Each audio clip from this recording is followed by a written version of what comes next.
ये क्या क्या प्रयत्न करता है, लेकिन आप जाने नहीं जाते। कोई प्रत्यक्ष अनुमान के द्वारा, कोई शब्द के द्वारा, कोई प्रमाण बताता है, कोई किसाई प्रमाण बताता है। फिर एक नैयायिक का नहीं, ये प्रत्यक्ष, ये प्रमाण तो ईश्वर में साधक नहीं, ये तो व्यवहार चलाने के लिए है, तो ईश्वर को जानने के लिए, लेकिन प्रत्यक्ष पर सब कुछ नहीं होता। इंद्रियों से देखने वाला का क्या प्रत्यक्ष ज्ञान हमारे को मोक्ष दे सकता है, लेकिन शाब्दिक ज्ञान में सहायता करेगा। ईश्वर अगर प्रत्यक्ष हो जाएगा तो ईश्वर भी जन्मने और मरने वाला हो जाएगा। इसलिए ईश्वर को प्रत्यक्ष से परे कहा। अनुमान ज्ञान होता है, वह भी तो प्रत्यक्ष पर टिका हुआ होता है। जैसे आंखों से दिख रहा है, प्रत्यक्ष ज्ञान भी तो क्या सही होता है ठीक से। अगर आंखें खराब है, हमारी आंखों में मोतियाबिंद है, तो हमें 1 से 2 आदमी दिखेंगे, 4 दिखेंगे। है तो ज्ञान प्रत्यक्ष, लेकिन प्रत्यक्ष में भी तो भ्रम होता है, उसको प्रमा नहीं कहेंगे। उस ज्ञान को प्रमा कहते, यथार्थ ज्ञान को। जो यथार्थ दिखे, आदमी तो यथार्थ है, लेकिन हमारी आंखों में मोतियाबिंद हो गया, तो वह प्रत्यक्ष ज्ञान होते हुए भी हमारे लिए सहायक सिद्ध नहीं होता, बल्कि उसको अज्ञान बोलेंगे, उसको झूठ बोलेंगे, उसको मिथ्या बोलेंगे। इसलिए प्रत्यक्ष का विषय ईश्वर नहीं हो सकता। और प्रत्यक्ष पर टिका हुआ अनुमान, वो तो उससे भी थोड़ा लचीला होगा, वो तो भी थोड़ा ढीलो हुई लचीला होगा, क्योंकि प्रत्यक्ष गड़बड़ है तो अनुमान तो गड़बड़ होगा ही होगा। इसलिए ईश्वर का शब्द की सहायता से ईश्वर मिलता है, लेकिन शब्द भी तो कैसा होना चाहिए, शास्त्र युक्त शब्द होना चाहिए। वेद शास्त्रों से परिष्कृत वाणी होनी चाहिए।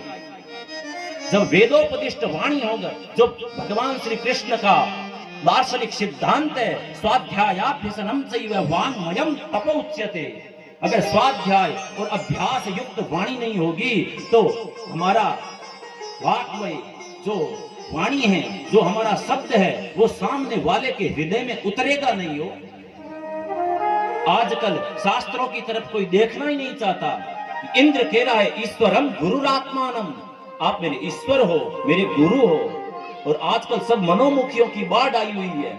कोई सोशल मीडिया पर कुछ बोल रहा है मनमाने। भगवत गीता को अगर उसने टटोला होता, भगवत गीता का अध्ययन किया होता, तो वह बोलता नहीं कि भगवत गीता के अंदर कृष्ण ने कश्मीर के राजा को मारा था। ये कोई मनोमुखी नहीं है, कोई सीधा ही बोल पड़ता है। गीता पढ़ी हुई नहीं है, रामायण पढ़ी हुई नहीं है, कहते हैं भगवान राम ने बाली को क्यों मारा। अरे तुमने रामायण कितनी बार पढ़ी, तुमने गोस्वामी जी की मानस पढ़ ली होती। अगुण अरूप अलख अज होई, भगत प्रेम वच सगुण सो होई। अगर इस चौपाई का अर्थ पढ़ लिया होता, तो यह सवाल तू अपने आप से कर, ये अंतरात्मा से कर, बाहर क्यों भटक रहा है। ईश्वरम गुरुरात्मानम, सब मनोमुखियों की बाढ़ आई होती है। जो हमारे गुरु ग्रंथ गोविंद, जो इस धरातल पर घूम रहे हैं, सभी प्राणियों के कल्याण की भावना से, उनके मन के अंदर एक ललक है, एक इच्छा है, एक जागृति है, एक भूख है, एक दया है, एक करुणा है।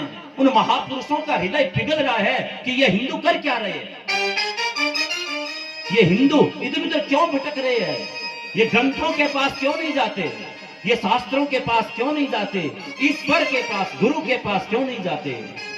सभी मनोमुखी इधर उधर बक रहे हैं, कोई शास्त्रों की तरफ देखता नहीं है और अपने को पूर्ण मानते हैं। बड़े बड़े महापुरुषों में भी कहेंगे कि वो महापुरुष ने ऐसा क्यों किया। अरे तुमने कितना किया, तुम्हारा नकली ज्ञान क्या यमराज के आगे काम आएगा। वहां नकली ज्ञान काम नहीं आएगा। जिसने अपने हृदय के अंदर उस ज्ञान को पिरोया है, उस ज्ञान का आचरण किया है, जो सुबह 5 बजे 4 बजे ब्रह्म मुहूर्त में उठ करके महापुरुष रुद्रावर्तन करता है, भगवान की स्तुति करता है, जो महापुरुष अपने आचरण के अंदर अज्ञान को पनपने नहीं देता, उन महापुरुषों के चरणों में बैठ, तुझे जवाब मिल जाएगा कि राम ने बाली को क्यों मारा। अनुज वधु भगिनी सुत नारी, सुनुसत कन्या समय है चारी। अगर इस चौपाई का अर्थ भी पढ़ लिया होता, अगर तेरे पड़ोसी के अंदर किसी की वधु की, किसी भगिनी की अगर कोई ज्यादती करे उसके साथे, अगर उसको कोई मार देवे, तो फिर तो ये बात कहेगा लेकिन राम पर सवाल उठा देगा, कृष्ण पर सवाल उठा देगा, शिव पर सवाल दाग देगा, गुरुओं पीरों के आगे, महात्माओं के आगे, सन्यासियों के आगे ताल ठोकने का अवसर वो चूकते नहीं है। हमें तो इस चीज से बचना है। साक्षात स्वर्ग का अधिष्ठाता, इन इंद्रियों का अधिदेव इंद्र कह रहा है कृष्ण से, ईश्वरम गुरुरात्मेनम पाम हम शरणम गतः। मैं आपको गुरु और ईश्वर की तरह मैं आपको मानता हूं, मैं आपकी शरण में आया हूं। चेष्टितम विहते यज्ञे मानिना तीव्र मन्युना। ये जगदीश, ये तीव्र, ये मद रूपी, मन रूपी, ये जो हमारे अंदर उद्बुद्ध हुआ है संस्कार, इस संस्कार को आप तिरोहित कर दो, इस संस्कार को मिटा दो। तुम्हारे अंदर वो पीड़ा होगी तो तुम मीरा की तरह कहोगे, मैं तो दर्द दीवानी मेरो दर्द न जाने को। ईश्वर के प्रति दर्द होना चाहिए, ईश्वर के प्रति प्रेम होना चाहिए। आर्य मार्गम प्रवचनतयन्यया, इंद्र कह रहा है कि इस आर्य मार्ग को, इस आर्ष ग्रंथों के मार्ग को मैंने त्याग किया है, इन आर्य मार्गों को छोड़ा, तभी से ही तो मैं आपके इस विग्रह के, इस सच्चिदानंद रूप परमात्मा जो सजातीय विजातीय स्वगत भेद शून्य जो रहित जो ब्रह्म है, मैंने उसके अंदर संशय किया। इसलिए प्रभु इस आर्य मार्ग का कभी मैं त्याग न करूं, ये भावना होनी चाहिए।